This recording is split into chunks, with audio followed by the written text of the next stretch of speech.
এখনও কেমন জানি আমার গা ছমছম করে উঠছে যে এতশো বছর আগের ইতিহাস।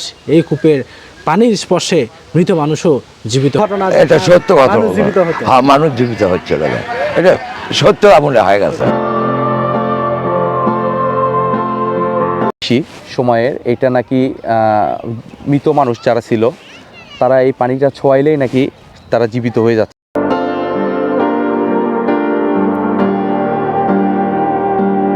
আর কি। এবং আমার যেটা জানা সেটা হলো, আমিও আসছি দেখার জন্য যে জিউত কূপটা আসলে কি, এই কূপের রহস্যটা কি। এই রহস্যটাকে ঘিরেই মস্তানগড়ে আসা আমার।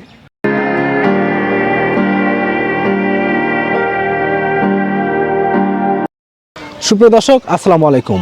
আমি এখন অবস্থান করছি মস্তানগড়, প্রাচীন বাংলার রাজধানী, যার প্রাচীনত্ব মিলেছিল আজ থেকে প্রায় 2500 বছর পূর্বে। আজকে আমি আপনাদের এমন একটি অলৌকিক কূপের সন্ধানে নিয়ে যাব যে কূপটি আমি যেখানে অবস্থান করছি সেখান থেকে প্রায় 5 মিনিটের দূরত্বে। যে কূপের অলৌকিক পানির স্পর্শে মৃত মানুষ জীবিত হতো আজ থেকে প্রায় 1000 বছর পূর্বে রাজা পরশুরামের আমলে। আজকে আপনাদেরকে সেই অলৌকিক কূপ ঘুরে দেখাবো এবং জানাবো এই কূপের ইতিহাস। চলুন ঘুরে দেখা যাক।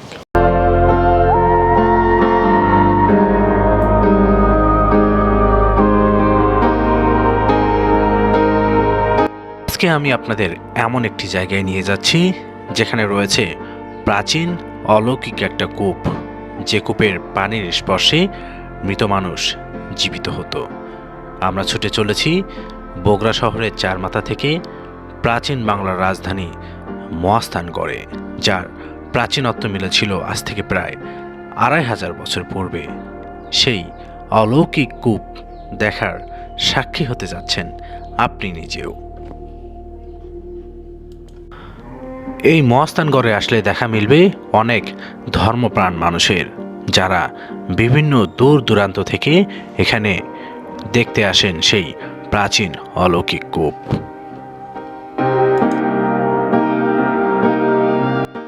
বাস্তবে, গল্পে বা বইয়ের পাতায় আমরা সবাই অলৌকিক কিছু গল্প পড়ে বা শুনে থাকি। কিছু কূপ সম্পর্কেও নিশ্চয়ই জেনেছেন। এমনই একটি কূপ যার পানিতে মৃত মানুষ পুনরায় জীবন ফিরে পেত। তাহলে চলুন জেনে নেওয়া যাক রাজা পরশুরামের নির্মিত এই কূপ সম্পর্কে।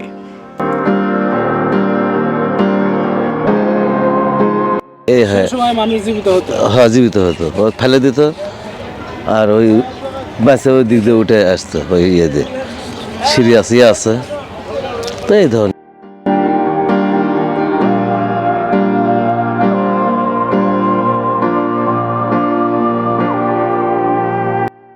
তারা নাকি বিভিন্ন ধরনের ভৌতিক তাদের ঘুমের ভিতরে তাদেরকে আকৃষ্ট করে। এবং আমি শুনছি আজ থেকে 500 বা তার অধিক বেশি সময়ের এটা নাকি মৃত মানুষ যারা ছিল তারা এই পানিটা ছোঁয়াইলেই নাকি তারা জীবিত হয়ে যাচ্ছিল। এবং আরেকটা কথা হলো যে আমার যেটা শোনা কথা আর কি, আমার দাদারা বলতো, তাদের কাছ থেকে এটা আমি শুনছি। আর তারপরে এইখানে নাকি বিভিন্ন ধরনের লোক যারা ছিল, যারা ওই মানে কূপের কাছে যাচ্ছিল আর কি, কূপের কাছে গেলে বিভিন্ন ধরনের মানে তারা ভয় পেত এবং আকৃষ্ট হইতো।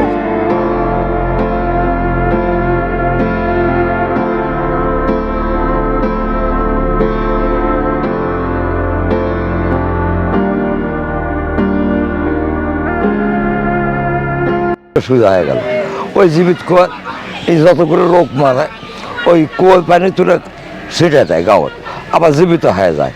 তো তখন একটা সিল এসে বাবাকে স্মরণ করলো। তখন বাবার কারণে এসে কয়ে গেল যে এইরকম ব্যাপার, আগে ওই কুয়া নষ্ট করে দেওয়া লাগবে। তখন আবার ওই গোমাংসটা এসে কুয়োর ভেতর ফেলে দেয়। ফেলে দিলে তো তখন ওই কুয়োটা নষ্ট হয়ে যায়। তখন ওই মরা মানুষ আর গাঁৱত ছিটে দিলে আর কাজ করে না। তখন বাবা এক এক করে ওনার পুরী ধ্বংস করে দিল, রাজা পরশুরামের। ধ্বংস করে দেওয়ার পরে একজন খালি বাঁচে, শিলাদেবী নাম। তাই শিলাদেবী ঘাটে করতা নদী ঝাঁপ মারছে। ঝাঁপ মারার পরেই বাবা আশা ভিকা মারছে। আশা ভিকা মারে ওই জায়গায় হিন্দুরা স্নান করে, ওই আজও পর্যন্ত ওঠেনি বা উঠবে আর ক্ষমতা নেই ওখানেই। এই কূপে আসলে সত্য ঘটনা, এটা সত্য কথা। হ্যাঁ, মানুষ জীবিত হচ্ছে। এটা সত্য আমলে হয়ে গেছে।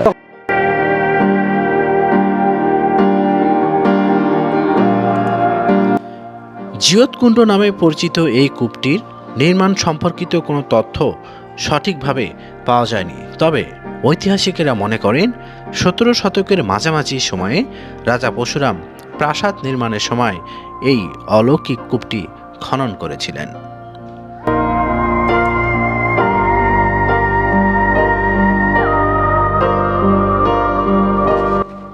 কিংবদন্তি অনুসারে শাহ সুলতান বলকি মাই সরোয়ার তার শিষ্যের সঙ্গে মাছ আকৃতির একটি নৌকায় চড়ে ফকির বেশে এসেছিলেন এই মস্তানগড়ে ইসলাম প্রচারের জন্য।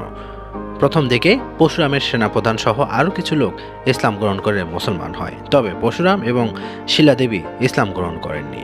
তাতেই বেজে যায় শাহ সুলতান মাই সরোয়ারের সঙ্গে একটি যুদ্ধ। পরশুরাম যুদ্ধ চলাকালে পরশুরামের যে সৈন্যগুলো মারা যেত তারা এই পরশুরামের অলৌকিক কূপের পানির স্পর্শে জীবিত হতো। পরে যখন শাহ সুলতান বলকি মাই সরোয়ার বুঝতে পেরেন এই কূপের পানির সাহায্যে মৃত সৈন্যগুলো জীবিত হচ্ছে, তখন তিনি এক চিলের সাহায্যে এক টুকরো গরুর মাংস এই কূপের পানিতে ফেলেছিলেন। তারপর এই কূপের অলৌকিক ক্ষমতা নষ্ট হয়ে যায় এবং পরশুরাম শাহ সুলতান বলকি মাই সরোয়ারের কাছে পরাজিত হন এবং ইসলাম প্রতিষ্ঠিত হয় পুন্দরনগর এই মস্তানগড়ে।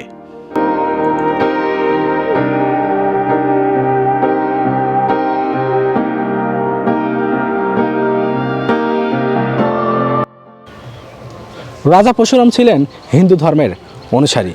আজ থেকে প্রায় 700 থেকে 800 বছর পূর্বে তার রাজত্ব ছিল এই মস্তানগড়ে। তার রাজত্বকালে শুধু আফগানিস্তান থেকে মাছ আকৃতির একটি নৌকায় চড়ে শাহ সুলতান বলকি মাই সরোয়ার এই উপমহাদেশের মস্তানগড়ে এসেছিলেন ইসলাম প্রচার করার জন্য। ইসলাম প্রচারকালে রাজা পরশুরামের সঙ্গে তার যুদ্ধ বেজে যায়। সেই যুদ্ধে পরশুরামের যে সৈন্যগুলো মারা যেত তাদের সেই সৈন্যগুলো এই অলৌকিক জিয়তকূপ যেটিকে বলা হচ্ছে, এই কূপের পানির স্পর্শে সেই সৈন্যগুলো আবার জীবিত হতো। পরে যখন শাহ সুলতান বলকি মাই সরোয়ার বুঝতে পারেন এই কূপের পানির স্পর্শে তার সৈন্যগুলো জীবিত হচ্ছে, পরে তিনি চিলের মাধ্যমে এক টুকরো গরুর মাংস এই কূপের পানিতে ফেলে দেন। তারপর এই কূপের যে অলৌকিক ক্ষমতা সেটি নষ্ট হয়ে যায় এবং পরশুরামের সব সৈন্য মারা যায়। একসময় পরাজিত হন পরশুরাম। সেই পরশুরামের মৃত্যুর খবর শুনে তার একমাত্র মেয়ে ছিল শিলাদেবী। সেই শিলাদেবী সেই মৃত্যুর খবর শুনে পাশে যে করতোয়া নদী ছিল, এটার পাশেই এখান থেকে 5 মিনিট দূরতে একটা করতোয়া নদী ছিল, সেই করতোয়া নদীতে ঝাঁপ দিয়ে মৃত্যুবরণ করেন।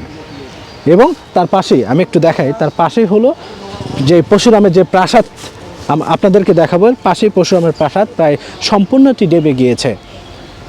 আজকে সেই পরশুরামের প্রাসাদও ঘুরবো এবং তার প্রাসাদের যে বর্তমান পরিস্থিতি সেটাও আপনাদেরকে দেখানোর চেষ্টা করব।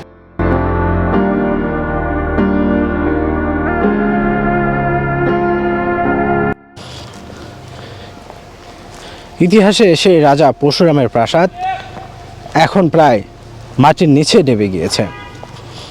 শাহ সুলতান বলকি মাই সরোয়ারের সঙ্গে যুদ্ধে পরাজিত হয়েছিলেন পরশুরাম এবং পরশুরামের একমাত্র মেয়ে শিলাদেবী তার বাবার মৃত্যুর খবর শুনে পাশে যে করতোয়া নদী ছিল সেই করতোয়া নদীতে ঝাঁপ দিয়ে মৃত্যুবরণ করেছিলেন।